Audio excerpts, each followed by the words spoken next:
Fernando Carrión es analista político, es experto en temas de seguridad, es profesor emérito de la Facultad Latinoamericana de Ciencias Sociales de Ecuador y es una de las eminencias en materia de seguridad sobre lo que pasa en el país vecino. Está en Quito y nos atiende a esta hora. Don Fernando, muchas gracias por estar en Caracol Radio. No, muchísimas gracias a ustedes por la invitación. Un saludo cordial a la audiencia. ¿Qué salida tiene la situación que estamos viendo en Ecuador? ¿Hay un camino medianamente corto para recuperar la tranquilidad de Ecuador? No es un tema fácil, no es un tema que puede resolverse en pocos días. Es una tendencia que viene creciendo, yo diría, desde hace prácticamente 6 años. Nosotros teníamos en el año 2017 una tasa de 5 homicidios por 100.000 habitantes y el año pasado, es decir, seis años después, pasamos a 46 homicidios. Eso significa que en 6 años multiplicamos por 9 por 5, 45. Hemos logrado 46 homicidios. Y este año se arrancó con una situación muy complicada dentro del sistema carcelario que también ya venía desde el año 21 con muchos problemas y que ahora se ha convertido de alguna manera en el epicentro de todo lo que está aconteciendo dentro del país. El presidente de la República ha decretado un estado de excepción que es el primero que le hace en su mes y medio de gobierno. En el gobierno pasado, Guillermo Lasso, en 28 meses estableció 23 estados de excepción. Es decir, es una medida reiterada que ha dado pocos resultados. Pero ahora, el día de mañana, el presidente acaba de hacer una cosa un poco más profunda. Ese estado de excepción ya lo ha definido o denominado como un conflicto armado interno. Es decir, este rato el Ecuador estaría viviendo una guerra interna entre el Estado y este conjunto de 22 estructuras criminales. Señor Carrión, todo este caos, todo este panorama que estamos observando en Ecuador, pues vuelve a poner sobre la mesa el impacto que tiene el crimen transnacional. ¿Cómo está Colombia dentro de esta situación que está ocurriendo en Ecuador? ¿Qué organizaciones criminales en Colombia forman parte de toda esta estructura?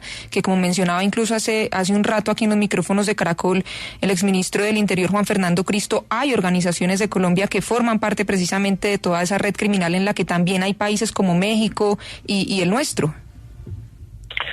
Yo lo que creo es que hemos pasado de aquella definición clásica que surgió en el año 2000 en Palermo, Italia, de el crimen organizado. Yo creo que eso ya no tiene mucho sentido. Hoy día lo que estamos viviendo es una red global del crimen, que se expresa principalmente en el hecho de que hay, yo les denomino holdings, que son estructuras que manejan los comandos centrales de las relaciones con otras organizaciones en otros países. Y ahí entre estos holdings están, por ejemplo, el caso de el cartel de Sinaloa en México, que tiene presencia en 51 países del mundo, entre los que está Ecuador, está Colombia, y tiene presencia en el mercado legal en 3.700 empresas. Es impresionante. Pero no solo está el cartel de Sinaloa, en Italia está la 'Ndrangheta, que tiene presencia en 45 países. Bueno, y el caso colombiano, ustedes tienen el Clan del Golfo, que está en 25 países. Esto nos muestra que cada uno de estos holdings tienen vínculos con grupos locales que cumplen funciones, yo las defino de terciarización. Por ejemplo, en el caso del Ecuador, la droga que entra por Colombia, que entra por Perú, por las estructuras peruanas y colombianas, son captadas por las estructuras, en este caso criminales ecuatorianas, y después para la salida hacia la cuenca del Pacífico, hacia Centroamérica, México, los Estados Unidos, o por el caso de la cuenca del río Amazonas hacia el Brasil y luego Europa, pues ahí aparecen estos otros grupos que son, por ejemplo, los italianos, los españoles, los propios mexicanos, y de esa manera esta red donde están inscritos grupos pues de cada uno de nuestros países participan con los beneficios y con los problemas que eso implica. Profesor, es tal vez ya recurrente que el presidente Noboa haga referencias positivas a Nayib Bukele, que tiene una mirada, digamos, de mano dura contra la criminalidad, de megacárceles, de militarizar sitios, de poner más policías. ¿Usted cree que eso serviría en el Ecuador? ¿Tener más militares, militarizar ciudades, hacer megacárceles, o por ahí no es la cosa? El gran problema de América Latina y del Ecuador en particular es obviamente la violencia, y eso se expresa en las encuestas de opinión pública de todos nuestros países, en que la principal demanda de la población es la seguridad, por la violencia que existe.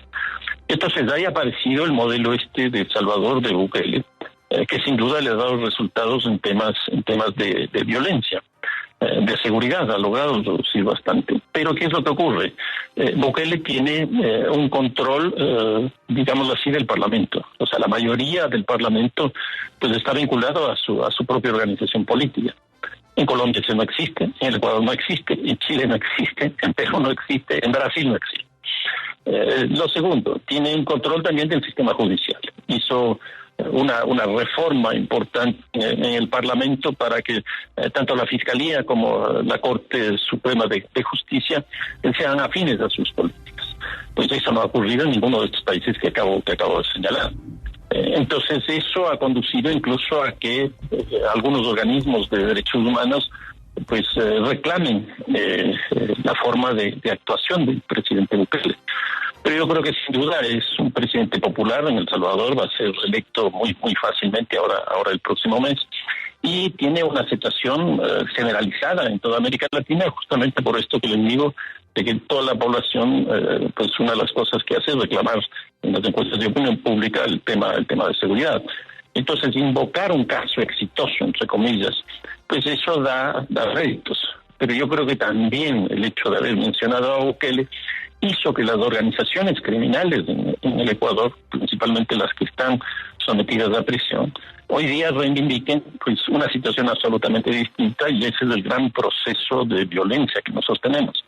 En otras palabras, si no se logra pues definir una política explícita para el sistema carcelario, probablemente este tema de la violencia que tenemos dentro de las cárceles, fuera de las cárceles, seguirá creciendo, porque es clarísimo que el SNAI, que es la institución que maneja esto, está altamente corrompida, técnicamente no tiene la capacidad y tampoco tiene los suficientes personas para manejar esto, de tal manera que este problema seguirá creciendo.